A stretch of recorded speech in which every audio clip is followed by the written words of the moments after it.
아무튼 모두 반갑습니다. ITP 많이들 아시고 오신 분도 있고 기술사 처음 오신 분들도 계실 텐데 일단 현재 기술사 배출은 1위인 건 맞고요. 네, 17년, 18년 동안 강정배 기술사님이 1위를 만드셨죠. 그래서 실제 저희 ITP에서 기술사 학습하시는 분들이 한 300명 정도 돼요. 심화반 10개, 기본 필수반 2개가 현재 운영되고 있고요. 네, 그리고 매 회차 평균 80%, 그리고 최근에는 뭐 100%, 그렇죠? 다른 학원에 비해서 네, 많은 수강생들, 예비 기술사님들이 기술사를 되기에 어, 최고의 환경이다. 네, 이렇게 말씀드릴 수 있을 것 같네요. 일단 목차는 뭐 이런 식으로 간단한 소개, 합격 전략, 뭐 답안 이렇게 쓴다. 그리고 실제 합격했던 내용들이나 토픽 가이드맵 같은 내용들을 제일 중요한 거 이거 제일 중요하시잖아요. 기술사 하시는 목적, 베니핏이 어떤지 그런 설명 위주로 일단 진행해 드릴게요. 먼저 제 소개를 드리면 저는 일단 126회 정보관리 기술사 김병권이라고 합니다. 그리고 현재 ITP의 CTO로 근무하고 있습니다. 그래서 전체 잘 프로젝트라고 해서 LMS 플랫폼 개발 총괄 겸 뭐 전체 개발 제가 다 했죠. 네. 그걸 했고요. 주요 활동은 전 순수 개발자 출신이에요. 그래서 LMS, DLP, TRM 이쪽 부분 다 개발을 했고요. NMS부터 시작해서 또 언어는 사실 다 썼다라고 할 수 있을 것 같습니다. C, C++, MFC 뭐부터 시작해서 현재 지금 자바 프레임워크까지 해서 거의 모든 언어를 다 썼다. 그래서 개발 전문이다. 그리고 말씀드렸다시피 ITP의 CTO고요. 그전엔 서울대학교병원에서 시스템 SM 잠깐 했고요. 더 전에는 보안 DLP 개발하는데 팀장, 그다음에 NMS 프로젝트 개발 프로젝트를 진행했다. 그리고 멘토랑 저서는 이제 현재 멘토 같은 건 현재 모의고사나 합숙 제가 ITP에서 근무하다 보니까 따로 멘토하는 시간은 좀 부족해서 기본 필수반을 하는 거 외에는 모의고사나 합숙 같은 데 멘토를 진행했고요. NCS 학습 모듈이라고 해서 국가에서 진행하는 그런 어떤 교재 같은 거 만드는 게 있어요. 그거 현재 음, 개발 참여하고 있는 중입니다. 대외 활동 제일 궁금해 하시는 거죠. 기술사 되면 뭐 해? 제일 많이 하는 게 감리예요. 그래서 감리나 기획서 같은 거 많이들 내실 거잖아요. 회사에서 정부나 이런데 그런 데에 대한 평가위원 같은 거 현재 많이 하고 있습니다. 제가 맡았던 데가 이제 공영방송의 시스템 제안서 평가위원으로 참여했었고요. 작년에 감리했었는데 문화시설 같은데 뭐 증강현실 관련돼 있는 감리하러 가서 종료 단계 감리였거든요. 그래서 그런 데 참여했었다. 제 소개는 이 정도면 될 것 같고요. 기술사는 뭐냐? 그래서 기술사는 국가시험이죠. 전문 기술 자격이에요. 그래서 뭐 이런 세 가지 유형이 있다. 그래서 현재 기술 정보 관리 ICT 쪽에 기술사는 현재 총 세 가지가 있고요.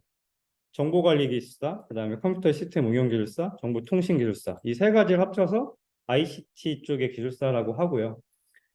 그 중에서 정보관리기술사랑 컴퓨터 시스템 응용기술사는 하는 업무 분야가 비슷해요. 그래서 전체 출제 범위도 비슷하고 조금 차이가 있다고 하면 이제 정보관리 쪽은 말 그대로 정보관리의 포인트가 있다 보니까 프로젝트 관리나 어, 내용도 보시면 알겠죠. 정보 관리에 관한 고도의 전문지식이나 실무 경험 기반으로 하는 거다. 그래서 사업 관리, 기술에 대한 판단 이런 것들, 기술 자문 위주의 업무다. 그리고 시스템 응용은 말 그대로 컴퓨터 하드웨어 및 소프트웨어다. 근데 실제로 학습을 하시면 학습하시는 부분의 한 8, 90%는 중복돼요. 그래서 컴퓨터 시스템 응용 기술사 같은 경우에는 네트워크랑 뭐 시스템 아키텍처나 뭐 자료 구조 이런 데 조금 더 심화된 어서 오세요. 심화된 내용으로 학습을 진행하시게 되고 정보 관리 같은 경우에는 반대로 이제 소프트웨어 공학이나 프로젝트 관리 쪽 위주로 좀 더 많이 나온다 뿐이지 큰 전체적으로는 큰 차이가 없다. 그래서 기술사 공부를 진행하시면 원하시는 쪽으로 선택해서 하시면 되는데 정보 관리 시스템 같은 경우에는 1년에 3회 시험이 있어요. 그래서 얘는 3회 시험이 있기 때문에 전반기에 2번, 후반기에 1번, 그리고 컴퓨터 시스템 응용 기술사는 전반기 한 번, 하반기 한 번, 총 두 번 있기 때문에 2회차 상반기 2회차일 때 보통 컴퓨터 시스템 응용 기술사 준비하시는 분들도 정보관리 기술사 시험 다 같이 보세요. 그래서 사실 큰 차이는 없다라고 생각하시면 될 것 같아요. 실제 하는 업무도 거의 똑같고 공공사업 할 때 일부 원하는 기술사 자격이 달라지는데 그건 공공사업 특화일 때 그런 거고 그 정도 갈라지는 일은 많이 없어요. 그리고 양술사라고 해서 두 개의 기술사 다 같이 갖고 계신 분들도 여러 계시고요. 그렇습니다.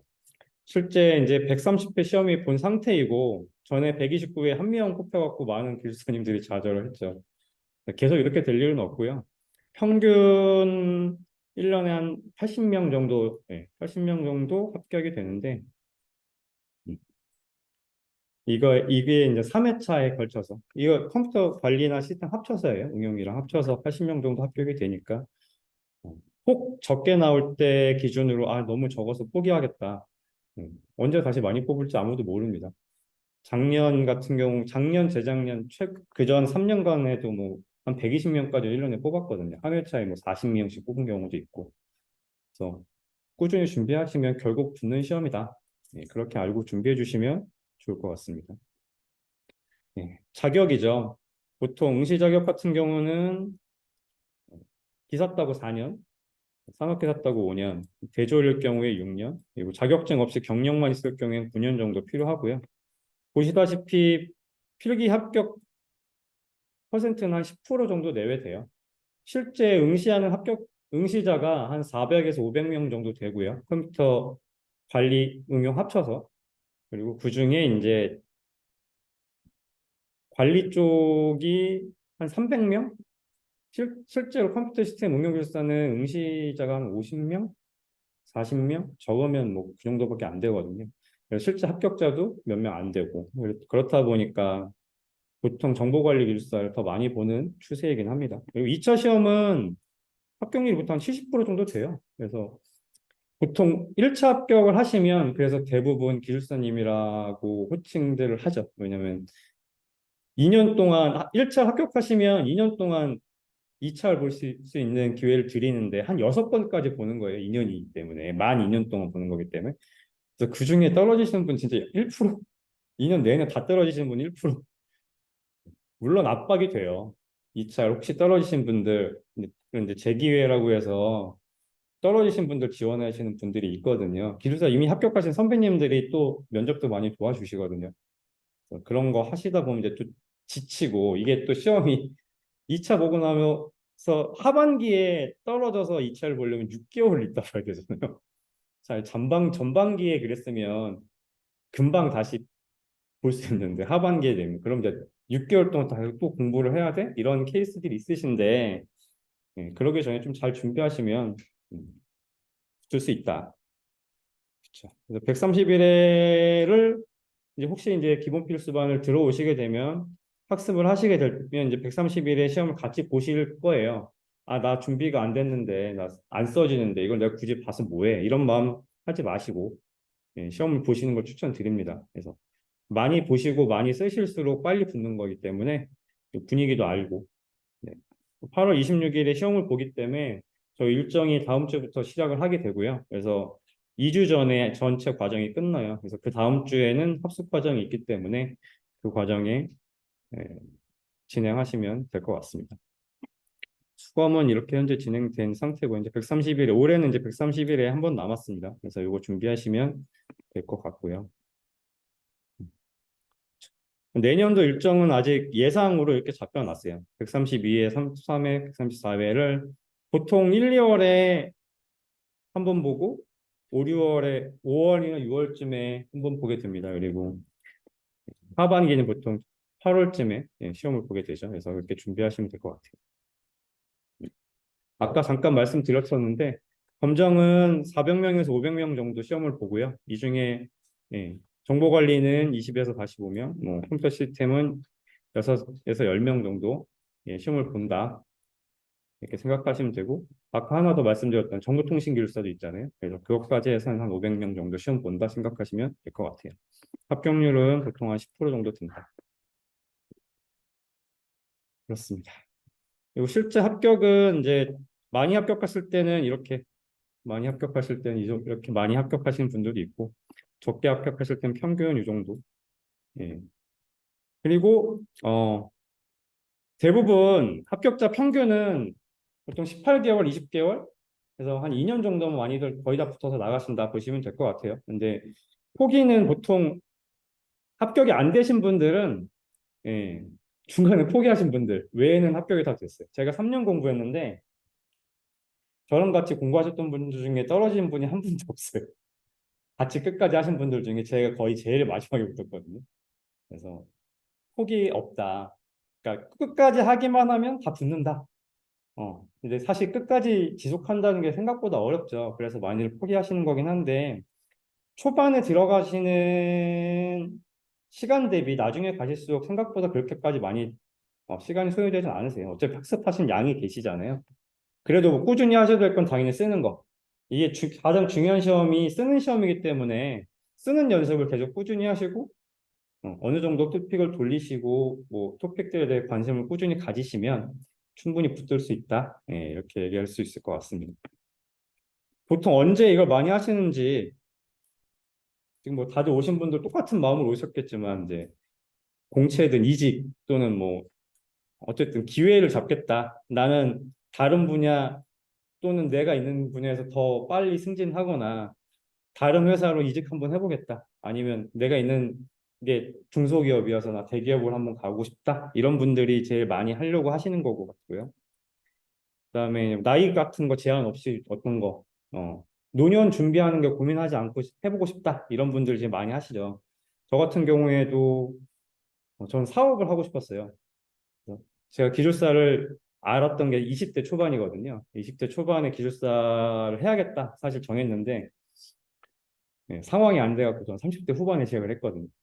그런 환경 만드는데 오래 걸렸다. 근데 보통 기술사를 하면 60대 넘어서 보통 한 70대까지 활동하세요. 감리 일을 하시기 때문에 감리 연봉이 한 6,500, 7,000 기술사 되시면 그 정도는 베이스로 받으실 거예요. 근데 일이 어렵지 않고 시간도 좀 많이 있기 때문에 그거 플러스 뭐 대외 활동, 강의를 하신다든가 뭐 아까 했던 평가위원 이런 걸 가신다든가 이런 것들 하시면 뭐 한 1억 정도는 어렵지 않게 노년에도 만들 수 있기 때문에 그런 것들 노리고 많이 하신다. 아니면 또 이제 기술에 대해서 나 공부하고 싶어. 내가 IT 쪽에 전문가인데 좀 더 제대로 된 전문 지식을 갖고 싶어. 이런 마음을 갖고 하시는 분들이 한 10% 이렇게 되는 것 같습니다. 어디에 속하시는지는 각자 고민해 보시면 좋을 것 같고. 보통 나이대는 30대 중반에서 40대 중반, 50대 초반까지가 제일 합격자가 많으세요. 빨리 붙을수록 네, 하실 수 있는 일이 많아요. 특히 30대에 붙었다. 아유, 진짜 행운이죠. 내가 해볼 수 있는 일이 아주 무궁무진합니다. 나이도 어린데 기술사 있으면 특히 대기업에서 아주 좋아해요. 왜냐면 써먹을 곳이 많거든요. 네. 이 정도 공부의 분량을 아는 웬만한 IT 기술, 특히 뭐 개발하시는 분 개발만 알잖아요. 프로젝트 관리하시는 분 프로젝트 관리하는 것만 알고, 품질하시는 분 품질만 알고, 네트워크 하시는 분 네트워크, 보안하시는 분 보안. 딱 거기밖에 모르잖아요. 근데 사실 회사에서 어떤 사업을 추진할 때 그걸 전체적으로 조율하고 관리할 사람들은 전체적인 걸 어느 정도 다 알아줘야 관리가 되는데 그걸 할 수 있는 사람이 없단 말이에요. 그런 역량을 갖고 있는 특히 IT 쪽이 기술자들이 많잖아요. 그러다 보니까 딱 자기 분야만 잘 알기 때문에 그런 것들을 벗어나시려면 이제 미리 하시면 좋다 이렇게 얘기할 수 있을 것 같습니다. 분포는 이렇게 돼 있어요. 여성보다 남성들이 더 많이 하시는데 지금 앉아 계신 분만 봐도 여자분들이 더 많으시네요. 그래서 그런 거 상관없이 어쨌든 많이 하신다. 그렇습니다. 용어를 좀 말씀드릴게요. 주로 사용하는 용어는 토픽이라고 하는 게 기본적으로 이제 학습하시는 주요 내용들 가리켜요. 그래서 시험 문제 하나를 보통 토픽이라고 하거든요. 가령 이제 웹 2.0, 웹 3.0, 뭐 아니면 소프트웨어 개발에 대한 라이프 사이클, SDLC, 뭐 PMP, PM이 뭐야, OOP가 뭐야, 뭐 클라우드가 뭐야, 이런 것들을 보통 토픽이라고 하고요. 용어는. 그 토픽들을 모아서 그룹핑한 분야들을 보통 도메인이란 이름으로 쓰고요. 네. 그래서 여기가 말한 도메인이라 하면 이런 분야들의 모음이겠죠. 그리고 이런 토픽들을 모아서 학습할 수 있도록 제공해 드리는 것 보통 서브노트라는 얘기로 많이 합니다. 그래서 저희가 ITP에는 총 심화반이 10개가 현재 운영되고 있고요. 기본 필수반은 강남에 하나, 여기 영등포에 하나 해서 총 2개 반이 운영되고 있습니다. 그래서 원하시는 반에 들어가시면 돼요. 근데 기본반이 아니라 왜 기본 필수반이라고 했냐면 이게 쓰는 시험인데 처음부터 기본 필수반이 아니라 심화반을 가시게 되면 한 주에 보통 PDF 한 1000장 정도 분량의 학습량이 나가요. 죽어도 못 따라갑니다. 제가 기본 필수반 하지 않은 케이스라서 너무 힘들었어요. 저는 케이스가 다른 게 1년 동안 회사 안 다니고 학습만 할 수 있는 상태여서 기본 필수반을 안 했거든요. 왜냐면 낮에도 공부할 수 있으니까. 실수였습니다. 필수반을 꼭 하세요. 왜 필수냐면 쓰는 시험이기 때문에 쓰는 게 되셔야 돼요. 심화반 가시면 그게 어느 정도 쓰는 거에 대한 플랫폼, 답안 작성하는 능력 어느 정도 된다, 템플릿이 어느 정도 된다. 이걸 기반으로 나가기 때문에 토픽만 보기도 너무 버거워요. 근데 2000개씩 되는 토픽 일주일에 뭐 1000장 PDF 1000장씩 들어오는 거를 막 보고 기본 필수반은 그래도 시험 범위 어느 정도 알려주고 하는 게 있는데 심화반은 그런 거 없거든요. 전체 도면에서 그냥 내요. 그냥 멘붕 같은 느낌입니다. 그래서 꼭 기본 필수반을 하셔라. 그래서 기본 필수반을 하시면서 최소한 한 50점 정도는 맞고 가셔야 부담 없이 하실 수 있고 사실 그 정도가 되면 이제 50점이 넘었다는 얘기는 뭐냐면 전체 문제를 다 쓸 수 있다는 얘기예요. 시간 안에. 그러면 실제 시험에서도 충분히 합격하실 수 있다. 기본 필수반이라고 토픽을 뭐 어영부영 가르치지 않거든요. 나오실 만한 거 제일 중요하다 싶은 건 500개 정도 집중적으로 알려드릴 거예요. 그 정도만 아셔도 시험 충분히 붙으실 수 있고 그거 플러스 이제 또 공부하실 거잖아요. 그래서 그렇기 때문에 실제로 기본 필수반만 하시고 붙으시는 분들도 생각보다 있으세요. 그래서 그렇게 생각하고 진행하시면 된다. 그래서 말씀드렸듯이 한 500개 정도의 서브노트를 제공해 드릴 거고요. 기본 필수반을 하시게 되면 전체나 2000개 정도 토픽 강의 얘는 꾸준히 계속 증가하실 예정이에요. 공부가 학습이 되면 될수록 양이 줄는 게 아니라 학습이 되면 될수록 양이 늘어나요. ICT의 특징입니다. 기술이 계속 나오기 때문에 그렇다고 완전 새로운 기술은 또 아니다. 이미 학습하셨던 내용 기반으로 나오는 학습 융합 시스템, 서비스 이런 것들이 늘어나는 거이고 새로운 거면 이제 AI의 어떤 특별한 기술들 이런 것들 아니면 뭐 신기술 같은 거 정도만 더 하시는 거지 결국은 하셨던 거 반복이다 이렇게 생각하시면 될 것 같아요. 이렇게 9개 9주차에 걸쳐서 이런 식으로 진행이 되실 거예요. 이렇게 따라오시면 된다. 이건 제 사례입니다. 그래서 기숙사 준비했던 사회적 목표 저는 사실 정부 IT 투자를 유치해서 재사업하고 싶었어요. IT 개발을 하고 싶었어요. 원래는 헬스케어 제품 한번 만들고 싶었거든요. 이제 개발 시작할 때부터 생각했던 거였는데 이제 개발만 하다 보니까 도대체 돈을 끌어들이는 방법도 모르겠고 마케팅도 모르고 다 모르잖아요.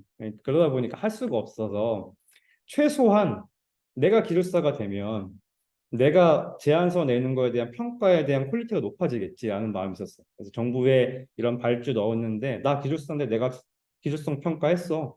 약간 이런 걸 밀어서 해보고 싶어서 진행을 했고 두 번째는 직장에 종속되는 걸 좀 살펴보고 싶었어요. 직장 다니다 보면 직장에 매이잖아요. 그래서 회사 이름만 매이고 회사에서 괜히 좀 눈치 보이고 혹은 이제 이직할 때도 고민하고 아니면 회사에 있고 싶은데 어, 내가 하고 싶은 일 선택하거나 이럴 때, 진짜 그만두고 싶은데 못 그만두고 이런 거 있잖아요. 그러지 않고 싶었어요. 그래서 퇴사하거나 이직에 대해서 내가 좀 편하게 하고 싶어서 선택한 게 있습니다. 사회적 지위. 기술사 자체가 전문직이에요. 그래서 은행이나 이런 데 대출 받으실 때도 의사나 뭐 이런 회계사나 이런 사람들랑 동등한 수준으로 조금 미치긴 해요. 그래도 거의 동등한 수준으로 보장을 해줍니다. 전문직이라는 타이틀. 그래서 그런 것들. 사회적 존중 확보. 네, 부가가치. 급여만 갖고 살려니까 너무 힘들었어요, 사실. 그래서 사실 아무리 이래도 급여에 상승폭은 한계가 있잖아요. 근데 개발자가 뭐 외주 받아서 하는 거 외에 더 이상 할 수 있는 걸 잘 모르겠더라고요. 그래서 그거 외에 수익을 한번 만들어 보자. 그리고 하나 더는 전 국제기술사도 하고 싶었거든요. 그래서 국외에서 혹시 IT 쪽으로 전문가적인 걸 해보고 싶다. 근데 바로 국제기술사 하기엔 지금 제가 영어 능력이 부족하고 또 거기 자격을 만들기도 쉽지 않고 그래서 기술사 시험을 준비했었는데 음, 사실 현실적으로 국제기술사를 인정해주는 국가는 호주, 그다음 미국의 텍사스주 딱 두 군데밖에 없어요. 그래서 그것도 이제 어, 시험이나 이런 거 상관없이 한국 거 그대로 인정해 주는 걸 얘기하는 거고 국제기술사 자체를 해외에서 따는 거랑은 좀 차이가 있는데 현재 이거는 이제 기술사 협회들에서 이것도 관심이 있어서 역량을 확대하려고 노력을 하고 있어요. 그래서 여러분 예비 교수님들이 언제 합격하신 다음에 될지 시간이 좀 같이 이런 거에 참여하셔서 이런 거 역량을 키우실지는 이제 같이 고민해 주시면 좋을 것 같다. 그렇죠. 개인적인 목표 제가 20대 아까 말씀드렸죠. 20대에 세웠다. 전 기술사를 좀 일찍 알은 편이죠. 좀 제가 계획을 미리 좀 세우고 이게 단계별로 가능한 거 뭐 안 되는 거 약간 이렇게 좀 가지수를 다 쳐서 생각해보고 약간 진행하는 스타일이라 안 될 것 같으면 시작을 안 해요. 시간이 없잖아요. 내가 투자할 시간이. 그래서 기술사는 100% 되는 시험이다. 약간 그런 마음이 있어서 제가 준비했어요. 그래서 30대 후반에 시작을 했고요. 39세 2월에 시작했죠. 그래서 40대의 방향성을 한번 선택해보자. 이런 식으로. 그다음에 가정의 경제적 최소치를 보장하자. 그렇죠. 저도 자녀가 있다 보니까 네. 애들이 아직 어리거든요. 그러다 보니까 애들 클 때 이거 도대체 어떻게 감당해야지? 이런 마음이 있어서 시작을 했습니다. 그리고 전문성 확보. 아이디어 같은 걸 창출하고 융합하고 싶은데 너무 편협된 제가 아는 것만 알고 나머지는 다 모르니까 그런 것들 잘 모르겠더라고요. 아이디어를 내보고 싶은데 되게 그냥 막막하게만 한 거예요. 다른 거 하나도 모르니까 이거 어떻게 합쳐야 돼? 이런 거 하나도 모르겠더라고요. 그래서 시작했어요. 그리고 다른 사람들 합격 후기나 뭐 이제 공부하면서 들어보니까 한 2,000시간 정도 하면 돼. 그러길래 2,000시간? 뭐 1년 동안 쉬는데 2,000시간 못 만들겠어? 약간 이런 마음으로 시작을 했습니다. 실제 5,000시간 정도 공부했고요. 저는 만 3년을 공부했기 때문에 좀 무식하게 공부한 케이스고 음, 이제 뭐 계속 얘기하겠지만 토픽을 저처럼 한도 끝도 없이 다 가져가시면 너무 힘드세요. 나올 만한 것만 좀 추려서 공부하시면 저처럼 시간 안 들이고 충분히 단기간에 합격하실 수 있다. 이거 이런 고민들 많이 하시겠죠. 다 어렵다고 하는데 이거 앞에서 이거 보니까 내가 이거 쓸 수 있어? 뭐 이렇게 토픽이 많아? 나 끝까지 할 수 있을까? 네, 이런 고민들 많이 하시는데 제 좌우명이 약간 이거예요. 불가능하다는 이런 꿈을 포기하지 않는다. 근데 어, 불가능이 사실 없다라고 생각해요. 그러니까 내가 어느 정도 원하는 게 여기 있으면 계속 하다 보면 여기는 안 돼도 그 밑은 가잖아요. 80%는 이루더라고요. 그래서 내가 원하는 게 그 꿈을 100% 이루는 건지 아니면 거기까지 가서 성장하는 건지에 따라서 선택을 하시면 좋겠다라고 생각을 합니다. 그다음에 미래가 나아지려면 투자를 해야 되잖아요. 투자 대비 가장 효과가 좋은 게 뭐냐? 전 단언할 수 있어요. 공부다. 어, 금융 투자는 이게 내 마음대로 할 수 없잖아요. 내가 어떻게 조절해서 할 수 있는 게 아니잖아요. 내가 돈이 엄청 많으면 가능해요. 내 돈으로 어떻게든 환경을 만들면 되니까. 근데 다른 건 그런데 공부는 사실 시간만 들이면 되거든요. 얘는 시간만 들이면 돼요. 그래서 확실한 베니핏이 좋다라는 생각으로 저는 시작했습니다. 음. 비전이나 이런 거, 그다음에 확신. 어쨌든 저는 이런 확신이 있기 때문에 40개월 걸렸고요. 음. 오래 걸린 편이긴 하고 생각한 것보다. 그리고 대부분 2년 안에 다 붙으시더라고요. 그래서 충분히 해볼 만한 시험이다라고 생각을 합니다. 난관이 많았죠. 네. 중간에 시험 공부하다가 이제 한 1년 반쯤 공부했을 때 디스크가 잠깐 왔어요.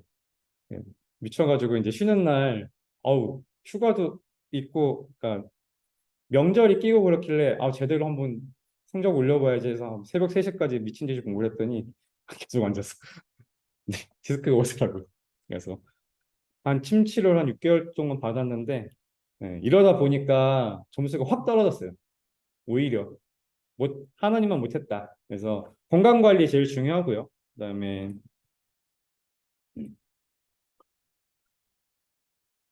뭐 업무 같은 거나 뭐 이런 거 완료하고 진행해야 된다. 이거 눈높이 같은 것도 많이 이제 모니터 너무 낮게 놓고 하시면 답이 없고 이게 시험이다 보니까 계속 숙이고 있잖아요. 그러니까 스트레칭 같은 거 많이 하셔야 돼요. 전 도수도 지금 여전히 받고 있는데 한 1년 반 거의 한 2년 정도 지금 도수 받고 있는데 도스 다들 받으셔서 몸 관리하시면 좋을 것 같아요. 시간 정도 이거 어차피 다 보험 처리 되시잖아요. 그래서 최대한 그런 거 활용하시는 게 좋다. 가족, 네, 제일 힘든 부분입니다. 뭐 다 자녀들 있으신 분도 있고 여러 가지 있겠지만, 네, 자녀가 어리다. 그러면 이제 가족과의 갈등이 심화되실 수 있는데 잘 대화하시고 확실하게 내가 이거 하고 나서 뭐 할게 이런 약속 잘 하시면 좋을 것 같고, 네. 그다음에 뭐 마트 같은 거 가거나 휴가를 쓰긴 했는데 실제로 공부할 시간이 많이 부족해서 어려워해서 최대한 이런 부분은 공부하셔서 합격하신 분 중에 똑같이 어린 아이들 자녀 육아 하셔야 되는 분들이 계셨거든요. 그래서 애들 다 재우고 새벽 3시에 일어나서 출근하기 직전까지 공부하신 케이스가 있어요. 그렇게 어쨌든 그런 내용들 많이 하셔야 된다. 배우자의 내조가 많이 필요하니까 대화를 많이 하시라. 그쵸. 업무. 네, 저는 업무 시간을 확보하는 게 제일 중요하다고 아니, 업무에서 공부하는 시간 확보하는 게 제일 중요하다. 언제 할 거야? 회사에서 대놓고 공부하기 어려우시잖아요. 그래서 회사에서 할 수 있는 공부, 그다음에 내가 따로 시간을 내서 하는 공부를 좀 분리하셔서 하는 게 좋을 것 같아요. 티 안 나게 하실 수 있는 거. 티 나서 상관없는 분은 그냥 대놓고 하시면 좋고, 저는 이제 서울대병원에서 SM 했다고 했는데 거기로 들어갔던 첫 번째 이유는 5시 칼퇴근 가능하다. 두 번째 이유는 SM이기 때문에 업무에 대한 부담이 없다. 프리였기 때문에. 그래서 그걸 위주로 갔는데 이미 그런 환경이 안 되시는 분들은 이제 보통 점심시간, 그다음에 이제 다니는 시간, 그러니까 책상에 앉아서 관련된 토픽을 공부하세요. 업무 관련된 토픽을 내가 업무 때문에 공부를 하는 건지 알 수 없잖아요. 그래서 그렇게 티가 좀 적당히 아니면 이제 상사분과 잘 커뮤니케이션 될 만한 분이라면 근데 실제적으로 얘기는 안 하시는 게 좋을 수도 있어요. 왜냐면 아무리 잘해도 기술사 되면 그만둘 거라 생각하는 사람들이 많기 때문에 대부분 많이 이직하시고 그렇기 때문에 별로 좋아는 안 하더라고요. 그래서 그렇게 하시는 게 좋고 업무 시간에 이제 다른 거나 이런 것 좀 줄이고 그다음에 회식 만남 최소로 하셔야 돼요. 이거 저도 3년간 친구들을 거의 못 봤어요. 그래서 만남하는 시간을 최대한 줄이셔야 됩니다. 필수가 아니면 다 빼셔야 돼요. 가족도 챙겨야 되는데 공부도 해야 되잖아요. 만날 거 다 만나고 절대 할 수 없어요. 그래서 그런 부분을 좀 조율하셔야 된다. 필수 회식 자리가 아니면 참석하지 않는다. 제일 중요한 거 좌절하지 않으시면 돼요. 성적이 생각보다 적게 나왔다고 떨어지시거나 많고 내가 1등이 아니고 난 맨날 중간인데 내가 붙을 수 있어? 누가 붙을지 아무도 모릅니다. 공부 많이 한 사람이 붙고 공부 조그만 사람이 붙고 이런 거 아니에요. 결국 이건 주관적인 시험이기 때문에 이거 또 각자 잘하시는 분야 있으시죠? 그게 시험 문제로 나오면 그 사람이 먼저 붙는 거예요. 그렇잖아요. 내가 그 사람들보다 어차피 이거는 어, 절대 평가가 아니에요. 그렇기 때문에 주관적인 평가기 때문에 누가 붙을지 아무도 몰라요. 그래서 붙기 위한 최소한의 능력을 만드신 다음에 공부를 꾸준히 하시면 결국 붙게 된다. 이게 핵심인 것 같습니다. 산출물이죠. 정리 노트. 저는 실제 시험을 이렇게 했어요. 여기 아까 잠깐 보셨는지 모르겠지만 암기 노트는 4권 정도 수준으로 만들었고요. 전체 암기는 이렇게 암기장을 엑셀로 만들어서 PDF로 출력해서 공부하다가 이게 자꾸 업데이트가 되니까 나중에는 이게 출력을 안 하고 그냥 PDF로 봤어요. 왜냐면 계속 추정이 되는데 예, 계속 프린트를 할 수가 없잖아요. 이거 한 번 프린트하려면 돈이 얼마인데. 그리고 제 암기장 같은 경우에는 이걸 흑백으로 하면 암기장이 눈에 안 들어와요. 왜냐면 제가 암기를 키워드 두음이나 이런 걸 다 만들어서 암기를 했는데 이게 만들어진 게 눈에 팍팍 띄어야 되잖아요. 그거할 때 제가 제 암기장 이제 나중에 기본 필수만 하시게 되면 공유하겠지만 구글 시트에 보면 그 암기장 두음의 색깔이 있어요. 두음이라고 해서 앞 글자만 따서 만들지 않았거든요. 그렇게 하면 이게 암기가 연상이 돼야 되는데 연상이 안 되고 말로 이어지지가 않으니까 외워지지가 않아요. 그래서 만들었던 이유가 있기 때문에 그게 다 사라지면 이 두음이 왜 나오는지 모르기 때문에 뒤에가 안 써지거든요. 혹시 제 거를 참고해서 공부하실 거라면 그런 거. 그다음에 시험 참여 이게 제일 중요해요. 시험 참여하고 필사하시는 거. 초반에 하실 건 필사, 모범 답안 같은 것들을 가지고서 따라서 쓰시는 거. 그게 익숙해지시고 나면 이게 쓰는 게 다른 어떤 문제를 가져도 손이 가게 되실 거예요. 그때가 되면 이제 셀타를 하시면 돼요. 셀타는 보지 않고 쓰는 거니까. 셀프 테스트를 셀타라고 하는 거예요. 그다음에 모든 시험을 다 참여하세요. 내가 못 쓰고 막 나는 어? 시험 문제 봤는데 10문제 시험 나왔는데 한 3개밖에 모르겠고 페이지 아무리 해도 5페이지밖에 못 쓰겠는데 이거 내가 뭐 하고 있나. 100분 동안 5페이지밖에 못 쓰는데 이걸 내가 왜 하지? 이렇게 생각하시면 한도 끝도 없이 늘어납니다. 한 번이라도 글씨를 쓰는 게 빨리 붙는 길입니다. 그래서 모든 시험을 다 참여하셔라. 그리고 최대한 필사와 셀프 테스트는 주중에 매일 하셔야 된다. 이게 이제 핵심 포인트고 그리고 공부를 하셔야죠. 토픽 공부는 또 따로, 암기도 따로. 이걸 언제 다 해? 이런 마음이 들 수 있겠지만 네. 생각보다 암기하는 시간은 어느 정도 픽들이 이해가 되시고 전체 로드맵이 좀 그려지기 시작하면 생각보다 빨리 되세요. 제 주변에도 이 쓰는 거 워낙 많이 하신 친구가 있거든요. 암기 암기의 중요한 결국 여기 쓰는 키워드의 문제인데 그건 진짜 한 달 정도 엄청 하더니 확 올라오더라고요. 그런 케이스도 있기 때문에 암기 이런 것들은 평상시 제일 많이 쓰셔야 될 시간은 출퇴근 시간, 네, 화장실 가시거나 쉬는 시간에 항상 꽂고 다니시고 핸드폰 들고 다니시면서 암기장 돌리시고 이렇게 그러니까 시간을 최대한 활용하시는 게 좋아요. 뭐 이렇게 말하면 난 언제 쉬어 이렇게 얘기해 줄 수 있는데 네, 그렇죠. 시간을 많이 들일수록 빨리 붙습니다. 빨리 붙어야 편하죠. 네, 그렇습니다. 전략은 이제 답안지 템플릿 만드는 게 가장 중요해요. 계속 얘기하는 게 결국 필사잖아요. 쓰는 거 연습하라라는 거잖아요. 그게 뭐냐면 어떤 문제를 봐도 나는 한 페이지를 쓸 수 있어. 1교시 시험 같은 경우에. 어떤 문제 내가 모르는 걸 봐도 2교시 시험 3페이지는 나 어느 정도 무조건 쓸 수 있어. 이 무조건 쓸 수 있다는 시간 안에 쓰는 걸 얘기하는 거예요. 1교시 시험 같은 경우는 한 문제에 10분, 2교시 시험 같은 경우는 한 문제에 25분 이렇게 안에 쓰시면 돼요. 그래서 총 교시당 1교시는 13문제 중에 10문제를 쓰시면 되고 2교시형, 즉 2교시, 3교시, 4교시는 6문제 중에 4문제를 선택해서 쓰시면 되거든요. 총 각 교시당 14페이지 정도 쓰실 수 있어야 된다. 정리하는 토픽은 한 500개에서 700개 정도 얘기 많이 하거든요. 이 정도만 해도 충분히 합격권이다 라고 생각하시면 돼요. 특히 토픽은 이 어떤 토픽을 공부하셨으면 거기 하위 키워드를 외우실 수밖에 없잖아요. 그거를 자세히 그 토픽만 물어봤을 때 한 페이지를 쓸 능력은 안 되셔도 얘가 뭐다 정도는 아실 거잖아요. 그 정도 아시면 결국 나머지 쓸 수 있게 된다라는 얘기예요. 그렇죠. 그다음에 모의고사 같은 거, 그다음에 훌륭한 동료. 제가 제일 많이 했던 게 토픽 토론이거든요. 이 암기장을 그냥 한 두세 명이 모여서 계속 돌리는 거죠. 정의가 뭐야? 얘 이름이 뭐고 정의가 뭐고 거기 키워드 뭐야? 이것만 계속 돌리는 거예요. 처음에는 무슨 얘기인지 하나도 모르거든요. 이 뭐 에자일 같은 거 하면 이제 4가지 원칙 뭐 12가지 뭐 프랙티스 뭐 이런 거 얘기하는데 뭔지 모르겠어. 근데 보통 암기법으로 뭐 개통법이야 뭐 이런 식으로 한단 말이죠.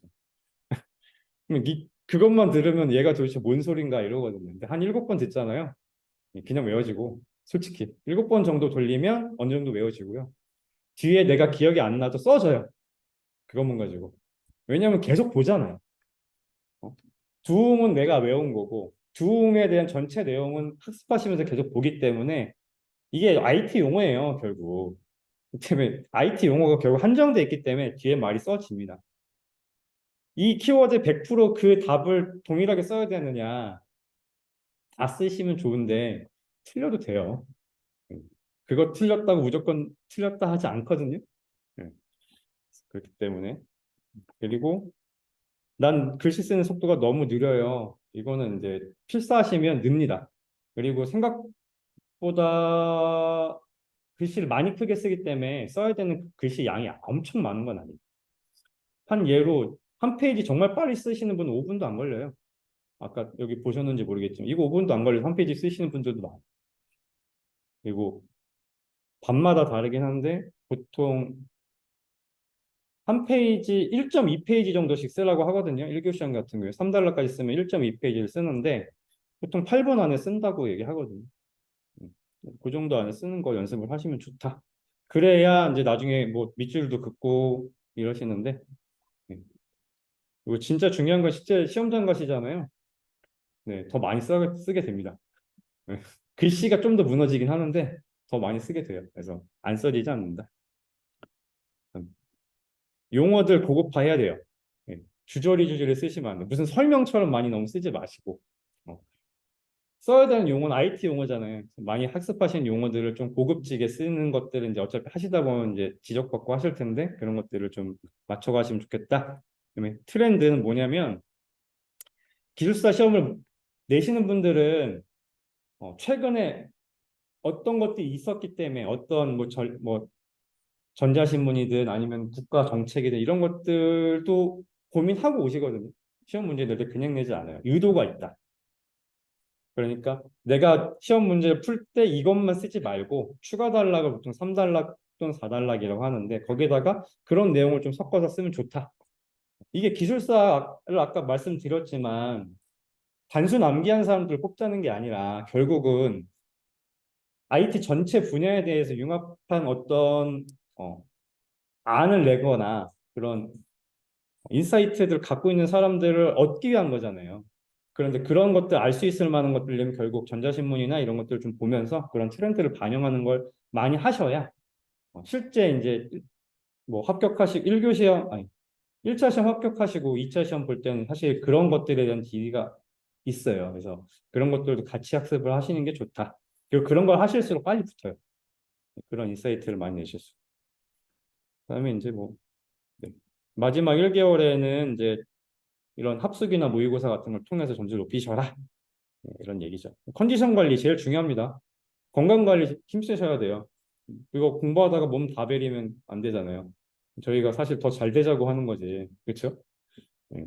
이거 뭐 공부 열심히 해놓고서 몸만 가져갖고 이것도 못해요. 이거는 좀 주객이 전도되는 거니까 그런 부분들 힘쓰시면 좋겠다. 음, 그쵸. 뭐 이건 이제 뭐 합숙이나 이럴 때 이렇게 하면 좋다 이런 얘기고 준비물은 이제 예, 수검을 때 얘기 때문에 이거는 뭐 나중에 실제 학습을 진행하시는 기본 필수반 또는 심화반에서도 다 얘기하는 거니까 그냥 이런 게 있다 정도만 아시면 좋을 것 같아요. 저는 실제 이렇게 했어요. 스터디 그룹은 매주 매일 했습니다. 저는 아까 말씀드렸다시피 첫 1년은 회사를 안 다녔고 그 다음에 2년은 SM이기 때문에 항상 5시에 끝나는 회사 5시 또는 4시에 끝났거든요. 당직이 있으면 일찍 출근하고 일찍 퇴근해서 그렇기 때문에 6시에 퇴근하시는 분들 회사 근처를 항상 갔어요. 그래서 항상 가서 6시 한 반부터 밤 10시 반, 11시까지 보통 그러니까 카페가 닫을 때까지 네, 계속 포픽을 돌렸죠. 100% 지각 없이 항상 했었고요. 술 친구는 없습니다. 스터디 친구. 네, 이렇게 공부를 했습니다. 그다음에 시간은 좀 이렇게 공부했어요. 평일은 한 5시간 평균, 주말은 10시간. 그래서 한 5천 시간 정도 공부를 한 것 같고요. 업무 시간엔 주로 이런 거 많이 한 것 같아요. 자료 수집, 티 안 나는 거. 글씨체 같은 거 교정하는 거. 백강고시, 내가 글씨를 너무 못 써. 그러면 이제 백강고시체 같은 거. 그다음에 이제 글씨 교정하는 방법들도 이제 조금씩 알려드릴 거예요. 혹시 기본 필수반을 가시게 되면 그런 걸 통해서 글씨를 교정해 나가시면 된다. 그리고 뭐 하루에 한 10분 정도씩만 꾸준히 하셔도 많이 바뀌어요. 큰 핵심적인 것들만 바꾸면 되지. 어차피 글씨체를 하루아침에 바꾸기는 어렵잖아요. 큰 틀에서만 바꾸셔도 충분하다. 자료갱신은 이제 1차로 이런 것들이 초반엔 저희는 좀 부족했었어요. 저 시작할 때는. 그래서 이 암기장을 만들어서 하셨는데 이미 너무 좋게 만들어진 것들이 많이 있으시니까 최대한 활용하셔라. 네. 그리고 아까 말씀드렸듯이 저는 항상 이 귀에 꽂고 다녔다. 네, 물론 계속 꽂고 다니면 얘가 하는 소리가 하나도 안 들릴 때가 많은데요. 그래도 남는다. 네, 이걸 제일 많이 얘기하고 싶네요. 네, 그리고 현황이죠. 실제로 129회 아이고 어디가 120 네, 위로 올리면 안 되겠네요. 129회 1차 합격률이 100%, 2차까지 해서 88%가 이제 ITP에서 합격자가 나왔어요. 그래서 이제 학원이 여러 군데 있으신데 뭐 각자 학원마다 특색이 있고 뭐 거기 뭐 다른 학원들도 잘 하시겠지만 실제 합격률이 많은 이유가 있겠죠. 그래서 다른 학원 원하셔서 가셔도 사실 크게 뭐 맞거나 이러지 않아요, 저희는. 그래서 현재 현황이 이렇다라는 것들. 그래서 선택은 뭐 자유롭게 하시면 돼요. 음. 우리 학원이 최고예요. 뭐 이런 걸로는 글쎄요, 뭐 결국 개인 차이인 거잖아요. 각자 잘 맞는 멘토님들, 각자 잘 맞는 기술사님들이 다를 거기 때문에 뭐 그렇게 얘기할 수는 없고 한 이렇게 합격률이 나올 수 있을 정도의 어떤 뭐 어, 베이스라인 그런 거 정도는 저희가 경쟁력이 있다 이 정도는 얘기하실 수 있을 것 같습니다. 18년 연속 1위이고요. 그다음에 ITP의 가장 큰 혜택은 이거죠. 온라인 강의를 4 플러스 1 이렇게 얘기하는데 온라인 강의를 무료로 제공해 드리는 거죠. 그래서 학습 과정 진행하시면 온라인 강의를 같이 들을 수 있는 패키지들 같이 제공한다. 그래서 제공하는 거 제발 최대한 많이 들어주셨으면 좋겠습니다. 많이 안 듣는 분들이 허다한데 시간이 없죠. 사실 실제로 공부하시다 보면 시간이 없거든요. 숙제하랴, 셀퇴하랴, 필사하랴, 암기하랴, 사람들 만나 토투하랴, 업무하랴. 이거 도대체 언제 들으라는 거예요? 네, 시간을 내셔야 돼요. 주말이든 어떻게 하든. 그래서 많이 듣고 하실수록 빨리 붙는다. 왜냐면 강의할 때 이해 안 되시는 분들 또 여러 번 들으면 또 이해되거든요. 그렇기 때문에 최대한 시간을 들여라. 그리고 정속으로 듣지 않으시면 돼요. 보통 한 1.5배속 제일 많이 듣거든요. 2배속까지로 들으시는 분들도 많아요. 속도를. 그래서 잘 이해가 안 되는 부분은 좀 천천히 듣더라도 내가 좀 알만하고 그냥 많이 반복해서 귀에 익숙하게 해야지 이러신 분들은 1.5배속에서 2배속 정도로 그렇게 들으시다 보면 이제 실제 강의를 들으실 때 이 사람 내가 듣던 목소리가 아닌데 이런 느낌이 있으신데 네, 그런 것들은 뭐 잘 감수해서 들으시면 될 것 같습니다. 음. 합격자 현황은 이제 심화반, 기필반 포함해서 이 정도 합격이 되고 있어요. 그래서 뭐 이런 내용이 있다 정도만 아시면 될 것 같아요. 108엔 1있고 네. 현재 ITP 집단지성 뭐 이런 얘기 하는데 카페 운영되고 있죠. 회원이 한 4만 명 정도 되잖아요. 저희가 한 3만 5천인가 4만 명 정도 돼요. 그 정도 합격자 가입 인원이 있고 실제 많은 기술사님들이 ITP 출신이기도 하고요. 그래서 이렇게 보시면 될 것 같고 음, 그렇죠.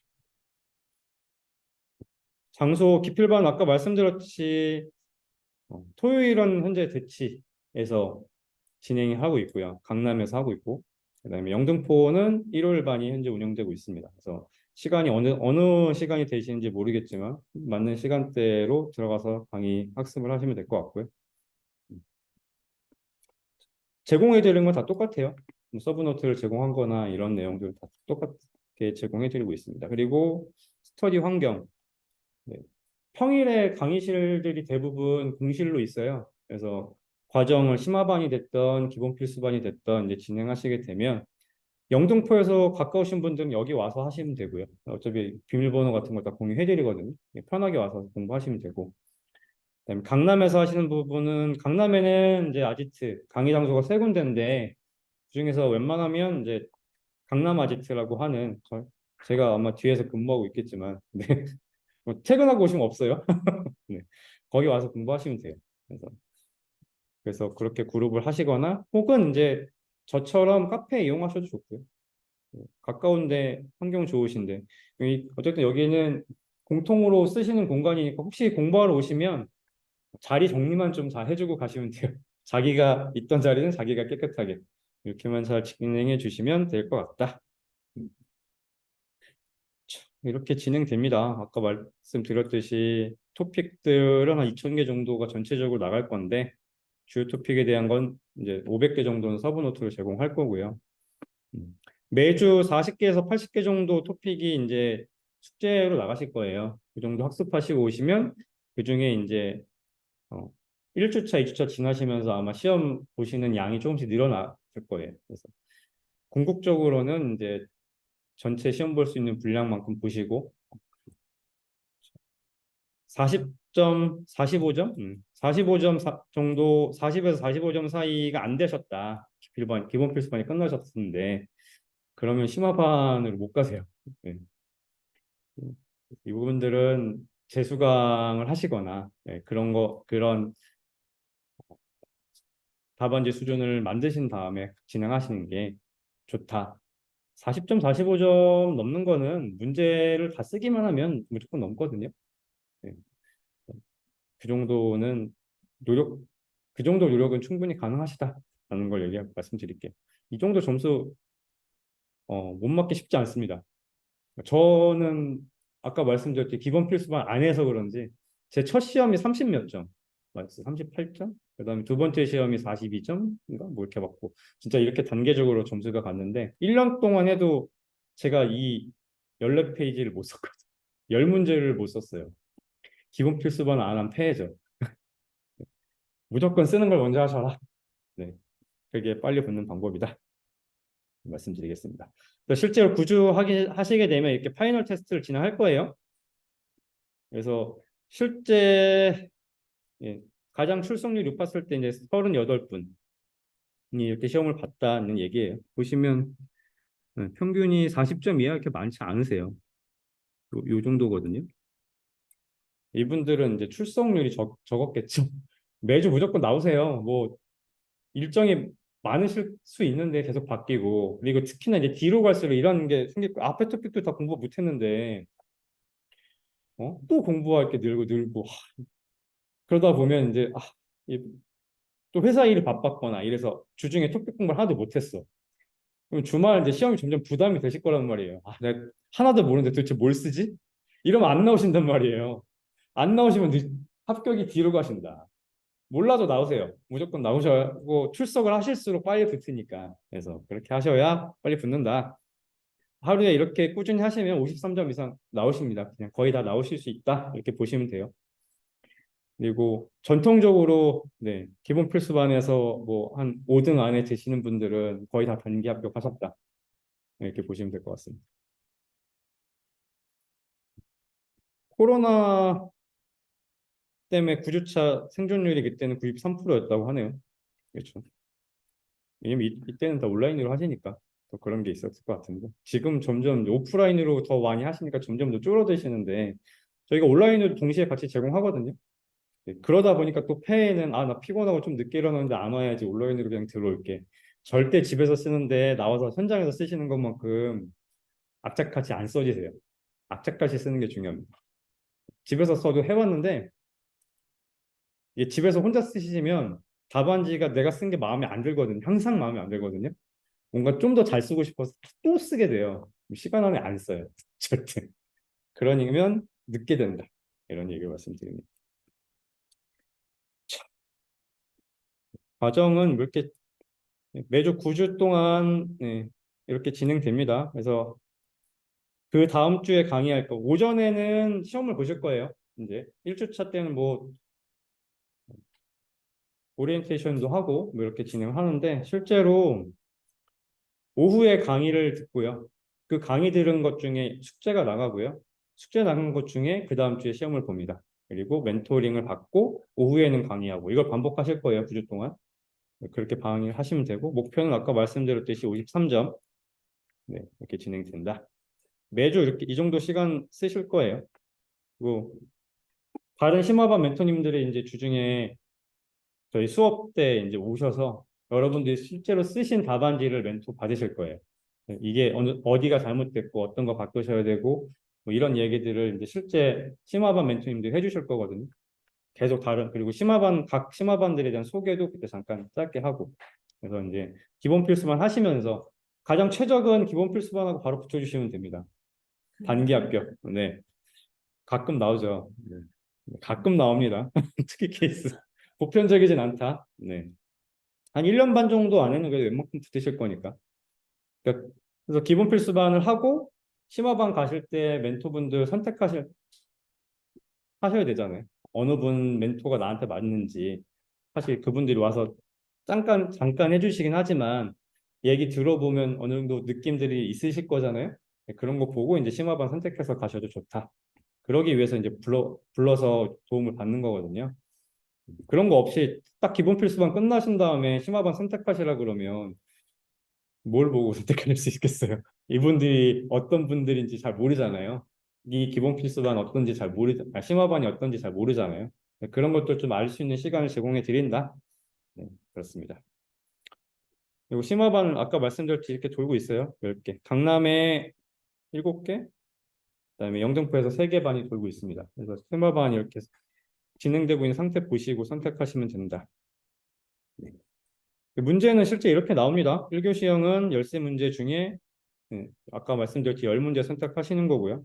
이렇게 선택하고 뭐 키워드 적고 실제 시험을 하시게 되실 거예요. 그리고 네, 그렇죠. 2교 시험 같은 경우에는 이렇게 6문제 중에 4문제 선택하시면 돼요.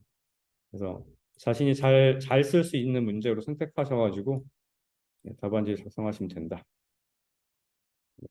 3교시, 4교시는 다 똑같은 형태로 진행이 되고요. 답안지 작성은 어, 가장 중요한 건 이제 정확한 지식, 정의예요, 정의. 이 토픽이 어떤 것들 얘기하는지 명사형으로 끝나는 정의를 쓰시는 게 가장 중요하고요. 정의가 틀리면 절대 점수가 나올 수가 없어요. 그리고 그 토픽에 해당하는 주요 키워드를 한 3, 4개 정도 작성해 주시면 될 것 같아요. 우선순위, 아는 지식에서 각각 분야의 전문성을 드러내는 내용들을 녹여주시는 게 좋습니다. 요거 페이지는 아까 말씀드렸죠. 최소 페이지는 물어본 거 한 페이지, 1교시형.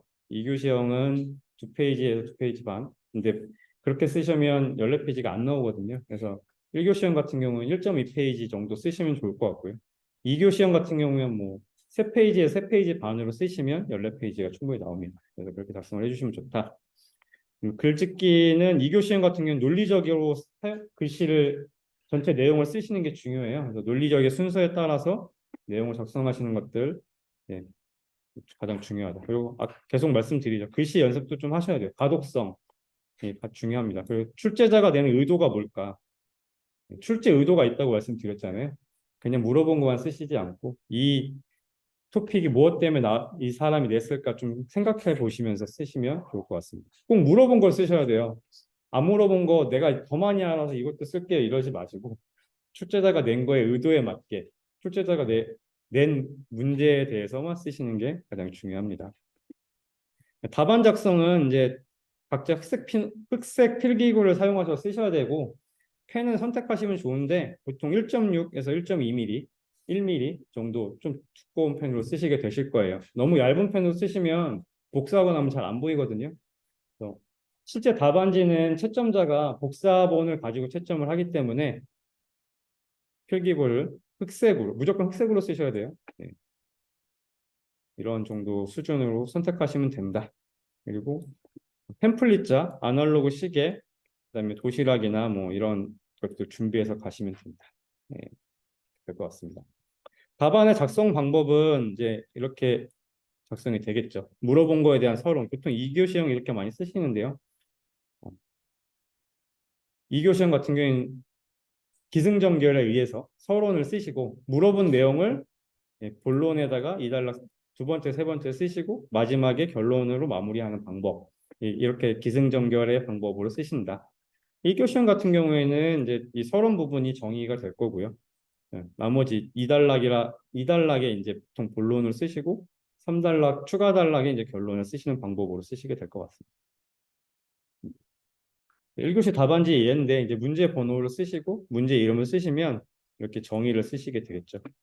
그리고 뭐 특징 같은 거 쓰시고 2단락에 이제 실제 얘 기술이나 뭐 개념이 어떤 건가, 뭐 개념도 같은 거, 뭐 아니면 절차가 필요면 절차 이런 것들을 1도 1표 형식으로 많이 작성을 하세요.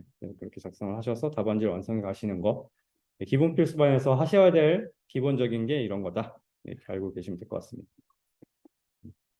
2교시 답안지 A입니다. 그래서 주요 계획이나 기술 같은 걸 물어보면 이렇게 표로 작성하시거나 1도 1표 여기 가의 뭐 계획 절차 뭐 나의 어, 구성 요소 절차 방법 뭐 이런 것들을 해서 1도 1표 형식으로 도형 이렇게 도형 위주로 도식화를 하나 하시고 관련된 내용을 키워드로 적을 표를 하나 작성하시고 이렇게 진행하시는 게 답안 작성의 방법이 되실 것 같아요.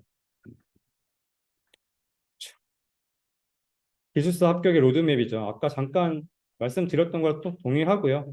1단계는 기본 필수반 하시는 거예요. 그래서 실제적으로 모의고사에서 뭐 48점에서 50점, 50점에서 55점 사이로 이제 시험을 맞을 수 있으실 정도로 답안지 작성을 하실 수 있으면 돼요. 14페이지 작성하시면 충분히 가능하다. 그렇죠. 아까 말씀 계속 드리지만 14페이지 만드는 게 가장 중요하다. 이게 끝나시면 이제 실제 심화 과정을 통해서 여기 이제 토픽의 양을 늘리는 시간이에요. 내가 알고 있는 토픽의 분량을 늘리고 실력들을 더 심화하는 과정을 해서 실제 모의고사에서는 55점에서 58점 정도 수준으로 맞으시면 다들 합격권이다라고 보고 있습니다. 그래서 이 정도 점수가 되시면 언제 합격하던 문제 없다 이렇게 되는 거죠. 이것들 계속 반복하고 내재화하는 걸 통해서 기숙사 과정을 진행하실 수 있을 것 같아요. 105기 저랑 같이 진행하시게 될 텐데 마찬가지로 9주차 과정이고요. 예, 평균 53점 정도를 목표로 다들 시험을 준비해 주시면 될 것 같아요. 내가 수정을 못했네. 일요일 과정이에요. 그렇죠? 그다음에 이게 끝나고 나면 이제 심화반 또는 이제 명품 저희가 계속 이제 진행되는 모의고사 진행을 하시고 동영상을 통해서 각 과정에 대한 심화 과정을 통해서 점수를 높이신 다음에 시험 보기 한 일주일 전에 저희가 항상 합숙을 진행합니다. 5일 동안 진행하는데 휴가를 꼭 내세요. 저 같은 경우에는 합숙 기간에 진짜 저는 합숙을 했어요. 근처에 모텔 잡고 집에 안 가고 한 새벽 2시, 3시까지 공부했거든요. 요즘엔 분위기가 한 9시, 10시면 다들 가고 아무도 안 계신데 네. 최대한 많이 남아서 같이 공부하시는 분들이랑 서로 맞춰 가시는 게 빨리 합격하시는 지름길이라고 생각해요. 그래서 그렇게 준비하시면 좋을 것 같고. 그래서 저희 과정이 끝나면 있을 130일에 도전하시면 될 것 같아요. 그리고 영등포 같은 경우에 이제 106기 과정이 이제 시작되거든요. 8월에. 그거 같이 준비. 105기에 혹시 시간이 안 되시거나 여건이 안 되신다면 106기 또 107기가 있으니까 뭐 진행하시면 좋은데 나는 학습이 좀 덜 됐으니까 좀 준비하고 해야지 이런 생각하시면 한도 끝도 없이 미뤄집니다. 네, 바로 준비하시는 걸 추천드립니다. 네. 130일에 꼭 도전하시라 이렇게 말씀드리겠습니다. 합숙은 이렇게 해설집이 어, 나오기도 하고요. 보통 PDF랑 동영상으로 더 많이 제공해 드려요. 그래서 학습했던 것들 해설집은 다 그 출제하셨던 기술사분들이 해설 영상을 다 찍으시고 해설을 PDF로 다 만들어서 제공하거든요. 그래서 그것들을 보시고 하시면 될 것 같아요. 당연히 시험 보셨던 거에 대한 이런 뭐가 잘했는지 못했는지에 대한 다 채점이나 이런 것들은 다 해주시거든요. 그걸 하시고 실제 합숙 기간에는 출제하시는 멘토님들이 멘토를 해주세요. 그래서 꼭 여러 멘토님들을 통해서 답안지를 점점 완성해 가시는 게 좋을 것 같습니다. 이렇게 주요 도메인은 총 9개 도메인 아까 잠깐 말씀드렸죠. 경영전략, 뭐 소프트웨어 공학은 이런 로드맵 기반으로 강의가 진행될 거고요. 서비스는 이렇게 계속 증가된다. 네, 그래서 서비스 같은 경우에는 다른 도메인들 학습하신 걸 가져다가 많이 쓰시는 케이스가 더 많을 거예요. 신기술이 있긴 하지만 네. 큰 틀에서 공부하셔야 되는 내용은 결국 예, 기본 필수반에서 하셨던 내용 가져다 쓰시는 게 대부분이다.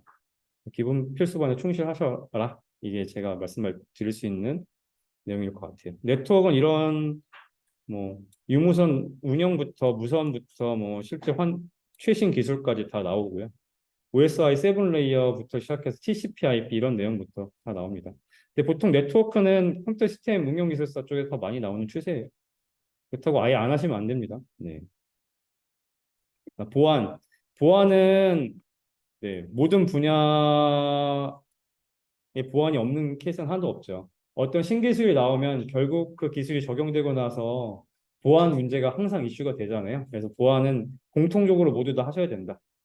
보안을 많이 아셔야 또 하실 수 있는 일도 많을 것 같아요. 그래서 보통 관물기라고 하는 관리적 보안, 물리적 보안, 기술적 보안 위주로 많이 쓰시고 제가 암기법 만든 거는 관물기내 악인가법이라고 해서 8개 그룹으로 만든 게 있거든요. 뭐 가상화도 있고 그렇잖아요. 물리적 이런 거 빼고도 뭐 그런 식으로 어쨌든 그룹핑을 해서 각 그룹별로 보안에 대한 위협과 대응 방안들 같이 공부하시고 학습하시는 게 보안 쪽 학습 혹은 답안지 작성에 도움이 되신다라고 생각하시면 될 것 같아요. 데이터베이스 안 쓰시는 분이 없죠. 모든 시스템에 다 들어가니까. 각각 데이터베이스에 대한 기본이 어떻고 어떻게 설계를 하고 그 데이터베이스의 유형은 뭐가 있고 이걸 활용해서 어떻게 응용해서 쓴다 이런 것들. 그래서 뭐 그런 데이터들을 품질 관리하고 실제 그렇게 해서 빅데이터를 이용해서 AI까지 어떻게 활용되고 있는지 데이터베이스 관리 위해서 고가용성 어떻게 할 건지 이런 내용들이 데이터베이스 도메인에 나온 주요 내용입니다. 컴퓨터 시스템 구조는 논리회로 뭐 카르노맵 이런 거부터 시작해서 각종 법칙 그리고 CPU나 이런 내용들까지 있는데 주요 내용들은 보통 컴퓨터 시스템 응용 기술서에 더 많이 나오거든요. 관리 쪽은 비중이 좀 적으니까 생각보다 많이 안 하시긴 하는데 이 중에서 특히나 운영 체제랑 겹치는 부분은 조금 같이 해주시는 게 좋을 것 같아요. 왜냐면 많이 바뀌는 부분이 아니라서. OS와 CA는 한번 공부해 놓으시면 많이 바뀌진 않거든요. 그런 거 위주로 좀 공부해 주시면 좋을 것 같아요. 운영 체제는 말 그대로 이제 스케줄링이 어떻니 뭐 이런 얘기죠. 각 OS의 종류가 어떻고 이런 것들 같이 공부해 주시면 될 것 같습니다. 자료 구조죠. 자료 구조나 알고리즘이나 많이 차이는 안 나는데 실제로 뭐 트리가 어떻고 뭐 빗트리가 어떻고 이런 이 자료 구조 뭐 배열이나 스택 어레이 이런 것도 많이 나오거든요. 이진 트리가 어떻냐 뭐 이런 내용들이 자료 구조에 해당되는 거고 알고리즘은 그걸 사용해서 실제 사용하는 것들 뭐 이런 거죠. 재기 알고리즘이 어떠냐 버블 쇼트 뭐퀵 정렬이 어떻고 최단 거리 알고리즘이 어떻고 이런 것들 얘기하는 거예요. 실제로 이런 걸 통해서 압축도 하는 거잖아요. 압축하는 기법들, 이런 것들. 이런 걸 공부하는 게 알고리즘이다. AI는 현재 제일 화두죠. 그래서 AI 역사부터 시작해서 각종 AI의 기법, 그렇죠. 그다음에 실제로 그거 활용된 기술들, 뭐 간이나 최근에 이제 챗GPT 이런 얘기 제일 많이 나오잖아요. 어, 그런 거 관련된 내용들, 그런 기술들, 거기에 어떤 기술들을 사용하고 있는지, 버트가 어떠니 이런 얘기들. 그런 얘기들이 나오는 거. 이 AI를 공부하기 위한 이제 통계, 그렇죠? 기반이 된 통계 이야기들이 나오고, AI 평가할 때 이제 F1 스코어니 뭐 이런 것들을 통해서 통계 공부를 일부 같이 진행하게 된다. 예. 그래서 총 13개 정도 도메인을 같이 공부하시게 될 거다. 이런 얘기죠. 그렇습니다. 계속 얘기하는 거지만 온라인, 오프라인 통해서 현재 ITP가 업계 선두이죠. 그리고 실제 공부는 오프라인 통해서 멘토링을 받는 거고요. 온라인 뭐 동영상이나 혹은 주중에 뭐 각 반마다 다르겠지만 언택이나 이런 것들 통해서 차별화하시는 방법들 이런 걸 통해서 시험 공부를 준비하시면 된다. 이렇게 얘기할 수 있을 것 같습니다. 기필반을 읽고 하시게 되면 이제 이런 음, 사전 공부를 미리 하시게 될 거예요. 제공해드리는 온라인 강의를 미리 학습 다 하고 오셔야지 진행하시는데 부담이 없어요. 특히나 기술사 로드맵 강의를 공부하시고 오셔야 실제 진행하실 때 이 토픽들이 어디에 해당되는지 알 수가 있으세요. 그래서 공부를 하실 때 필수로 기술사 로드맵 강의는 여러 번 듣고 오실수록 좋을 것 같아요. 그래야 활용할 수 있는 분야가 늘어난다. 네, 꼭 먼저 들으시고, 두 번째로 이 답안 작성 방법론이 있거든요. 1교시형, 2교시형 강정길 교수님 강의하셨던 답안 작성 방법론을 꼭 공부하셔라. 1교시에 어떻게 작성하는지, 2교시 어떻게 작성하는지 이게 몸에 체득이 되셔야 돼요. 네, 그렇게 하셔야 된다. 그렇죠. 그리고 그리고 이렇게 포함이 되기 때문에 수강 중에 무료 취소는 불가하다. 이거 우리가 알고 계시면 좋을 것 같아요. 계속 똑같은 얘기지만 이제 패키지를 제공합니다. 그래서 제공하는 패키지 기본 필수반 수강을 하시게 되면 수강하시고 나면 게시판에다가 패키지 요청을 선택하셔서 하셔야 되는 거예요. 네, 저희가 그냥 딱 주는 게 아니라 선택한 그 설명에 있는 그대로 뭐 로드맵 강의나 이런 것들 선택해 주시면 이렇게 제공해 주신다. 기본 필수반은 적혀져 있는 거 그냥 들리게 될 것 같고요. 어차피 로드맵 강의나 9주차 기본 필수반 강의나 있고 심화반 같은 경우에는 종류가 더 많아요. 그중에 선택하셔야 되니까 이런 내용이 있다. 네, 그렇습니다. 그리고 이런 특강들이 계속 있어요. 신문 특강, 논문 특강, 출제 예상 문제 특강. 시험 보기 직전에 이런 특강들이 있는데 최대한 참여하셔서 들으시는 게 좋을 것 같다. 모의고사는 매 회차 이렇게 진행이 됩니다. 이렇게 많은 분들이 오셔서 모의고사. 실제 시험이랑 동일하게 400분 시험이고요. 400분 시험 보고 그 점수는 이제 답안지 채점한 거 가지고 이제 점수가 매겨져서 다 메일로 발송이 되실 거예요. 400분 생각보다 어렵거든요. 그래서 힘들긴 하지만 그걸 꼭 참여하셔라. 네, 그게 빨리 붙는 방법이다. 그렇죠. 현재 104기는 대치에서 진행되고 있고요. 105기는 오늘 6월 18일 이제 동계 설명회 이후에 다음 주부터 강의가 진행됩니다. 네, 총 9주차에 걸쳐서 진행이 되고 파이널 테스트를 하시고 그다음 돌아오는 토요일에 시험을 보시면 된다. 106기는 이제 106기에 대한 설명회는 이제 이렇게 진행될 거예요. 그리고 8월 5일부터 106기는 대치해서 진행이 되거든요. 그래서 혹시 105기 참여가 어려우신 분들은 106기 참여하시면 되는데 미루지 않고 참여하시는 게 좋다. 이렇게 말씀드릴 수 있을 것 같습니다. 기본 필수반은 서브노트가 이렇게 제공이 되실 거예요. 좌측에는 토픽에 대한 서브노트 내용이, 우측은 이렇게 빈칸으로 여긴 채우시면 돼요. 암기법이 됐던 나만의 그림, 뭐 이런 것들을 채우셔서 따로 서브노트 만들지 마시고 이걸 사용하시라고 이렇게 제공해 드리는 거고, 나는 글씨가 너무 못 써서 써봐야 의미가 없어. 하실 분들은 이제 뭐 엑셀로 하시든 뭐 원하시는 대로 하셔도 되는데 처음부터 다 만들지 마시고 웬만하면 있는 거 활용하시고 가시는 게 좋다. 이렇게 말씀드릴 수 있을 것 같아요. 네. 그래서 보통 시작은 9시부터 저녁 한 8시, 9시까지 진행이 될 것 같아요.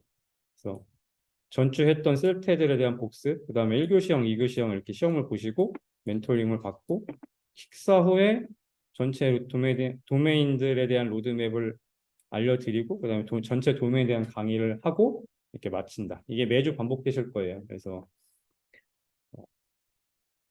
매주 시간을 충분히 내시고 빠지지 마시라. 제일 중요한 건 빠지지 않고 오는 게 가장 중요하다. 이렇게 말씀드릴 수 있을 것 같습니다. 심화반 현재 10개 심화반이 진행이 될 거고요. 2023년 일정은 이렇게 예상된다. 105기가나 106기가 끝나면 하반기 과정을 들어가시고 혹시 이제 시간이 안 되신 분들은 내년 과정이 있는데 웬만하면 바로 공부를 하시는 게 빨리 붙는 게 좋으시니까요. 미루지 않는다. 이걸 계속 말씀드릴 수 있는 거 같아요. 이렇게 10개 심화반이 돈다는 얘기고요. 총 18분의 기술사분들이 심화반 멘토로 참여하고 계세요. 그래서 보통 각반에 한 분 또는 두 분의 기술사님들이 계시거든요. 그분들이랑 같이 답안지 완성해 가시면 될 것 같아요. 뭐 이거 계속 얘기했던 내용이라 넘어갈게요. 음. 기술사 합격하게 되면 제일 중요하신 거, 베니핏이 뭐가 있을까? 네. 기술사 합격하신 다음에 인생 역전은 어렵습니다. 네, 솔직히 말씀드리면 인생 역전은 어렵다. 그러니까 잘 선택하셔라 라는 얘기예요. 내가 이거 합격하면 인생 역전이 돼서 삶이 바뀌어 이런 생각으로 하실 것 같으면 네. 그래서 중간에 포기하실 것 같으면 아예 시작을 안 하시는 게 나을 수도 있어요. 하지만 안정적인 삶이나 또는 지금보다 더 많은 선택의 기회를 얻겠다 하시는 분들, 그리고 꾸준히 난 이 정도 시간을 수료할 수 있어 하시는 분들은 꼭 하셔라라는 게, 예, 제 경험상 나쁘지 않다. 예, 이런 거죠. 기숙사 합격하시게 되면 이제 비즈니스를 만드셔야 되는데, ITP랑 함께 하실 수 있는 건 현재 잘 프로젝트, 그래서 LMS 플랫폼 같이 이제 참여하셔서 각 전문 분야의 강의를 하시는 게 역량 확대하시는데 부담이 없으시지 않을까 이렇게 생각이 됩니다. 그리고 실제로 네, 저도 막 초반에 말씀드렸지만 이제 뭐 감리나 평가위원이나 이런 것들도 하고 있고요. 이제 기본 이런 강의도 진행을 하게 되고 그렇죠. 뭐 책을 쓰시거나 시간 여유가 안 되시는 분들도 주변에도 책 쓰시는 분 많거든요. 저서 같은 걸 쓰시거나 해서 자신의 역량을 좀 넓히시면 충분히 하실 수 있는 기회는 많다. 근데 가만히 있는데 뭐가 오진 않아요. 기술사 됐다고 뭐가 다 누가 가져다 주는 건 없고요. 대신 다음에 또 많이 찾아보셔야 되는데 찾고 역량을 많이 만들고 회사에만 종속되려고 하시면 안 돼요. 그러시면 사실 기술사는 아무런 의미가 없다. 탈 회사 하셔서 회사와 서브 잡을 같이 어, 키우실 생각이 있으시다. 그러면 기술사를 추천합니다. 기술사만이 누릴 수 있는 특권이 뭐냐 이런 게 있겠죠. 공공기관의 이직, 공무원 공채. 저희 5급 공무원 시험 없이 또는 뭐 쉬운 시험을 보더라도 점수에 대한 특혜가 있어요. 그래서 박사들만큼 특혜가 있는데 의사나 이런 사람들은 한 5점 정도 특혜가 있다고 하고요. 기술사는 4점 정도 특혜가 있다고 하는데 이게 점수가 적은 게 아니라서 예, 이걸 통해서 이제 공공으로 갈 수 있는데 공무원의 단점은 페이죠. 페이가 너무 적다. 네, 나는 그래도 더 안정적인 걸 원하고 공무원으로서 어떤 공공 쪽의 경력을 쌓아서 다른 사업을 하고 싶다. 이런 분들은 어, 생각해 보셔도 나쁘지 않다. 최근에도 민간 경력직 공채가 떴어요. 그래서 5급 공무원 5자리 정도가 있더라고요. 기술사 갈 수 있는. 그래서 지금 이거 준비하고 계신 분들도 있는 걸로 알고 있는데 이렇게 하실 수 있다. 그리고 저희는 수석감리원증이 무조건 나와요. 교육만 받으면 나오고요. 정보 시스템 쪽에 감리를 할 수 있는 게 감리사라는 시험이 따로 있죠. 감리사. 감리사 시험은 1년에 1회 있고요. 그리고 어, 합격률 평균 한 80 몇 점 정도 맞아야 되거든요. 물론 저희처럼 쓰는 시험은 아니긴 한데 얘도 생각보다 합격이 쉽지 않다. 근데 감리사는 이 시험을 합격하고 감리사가 되면 이제 수석감리원이 되는 거고 저희는 기술사는 그냥 교육만 받으면 수석감리원증이 동일하게 나와요. 그래서 당연히 대우도 감리사보다는 기술사가 더 대우를 받고요. 그래서 이런 혜택이 있다. 점프업 하실 수 있죠. 네. 주요 원하시는 직업군을 선택해서 가실 수 있어요. ICT 계열이라면 기술사가 선택하셔서 갔을 특히 서류 면접하실 때 합격률이 당연히 높아요. 나이가 어리실수록 대기업에서 쉽게 잘 받아줍니다. 내가 다른 분야 ICT 쪽에 뭐 다른 쪽 한번 해보고 싶어. 그럴 때 그냥 갖고 있던 경력만 옮기기 어려우실 때 사실 좀 도움이 되는 게 있습니다. 실제로 AI 쪽 한 번도 안 했던 기술사분들도 AI로 가고 막 그러시고 그러거든요. 왜냐면 어쨌든 저희가 공부를 하니까 충분히 받아주시는 분들도 많고 당연히 직위도 좀 더 높게 가는 케이스가 있죠. 물론 대기업은 테이블이 있어서 뭐 엄청난 연봉의 향상 이런 건 없어요. 그리고 당연히 원하는 게 많아요.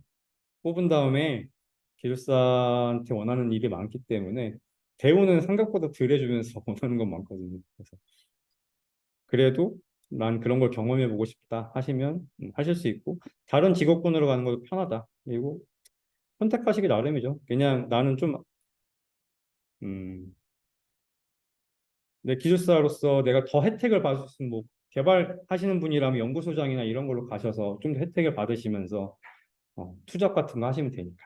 그래서 그리고 창업 가장 크게 돈이 될 만한 건 사실 창업이죠. 위험 부담은 있지만 그래서 기술사무소나 뭐 공공기관 평가 아니면 뭐 감리 협회 같은 아니 감리 협회라는 감리 법인 같은 걸 만들어 가지고 감리사 일을 하실 수도 있고 그래서 창업을 하시는 케이스도 많이 있다. 또는 네, 국제기술사 잠깐 말씀드렸던 국제기술사를 통해서 해외에 난 진출하고 싶다 이런 분들 네, 이런 게 특권이라고 생각합니다. 그다음에 네, 저도 계속 추진했던 거지만 탈기업 할 수 있다. 기업에 종속되지 않을 수 있다. 그래서 겸직을 할 수 있는 게 많아진다. 이게 베니핏이라고 생각합니다. 네, 비슷한 얘기죠. 60대, 70대의 안정적인 삶을 보장받을 수 있다. 뭐 회사 그만두고 어디 택시 운전하거나 뭐 이러진 않아도 된다. 그런 거죠. 웬만큼 대우받으시면서 일할 수 있는 여건이 된다. 감리는 보통 퇴직하고 많이들 가세요. 일찍 하지 않으시고 보통 50대 후반부터 감리를 해서 그때부터 같이 시작을 해서 이제 몸이 멀쩡하시고 다니는데 부담이 없으시면 70대, 70대 후반까지도 하시는 분이 있는 것 같아요.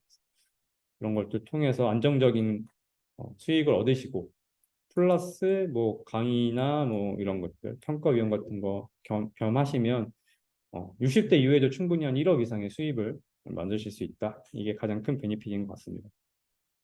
네, 그렇습니다. 그래서 초반에 말씀드렸지만 ITP가 합격률이 제일 높아요. 그래서 그걸 믿고 강의해 주시는 멘토님들 따라서 단점들을 하나하나 수정해 나가시면 누구보다 빨리 기술사 합격하실 수 있다라고 생각이 됩니다. 음, 감사합니다.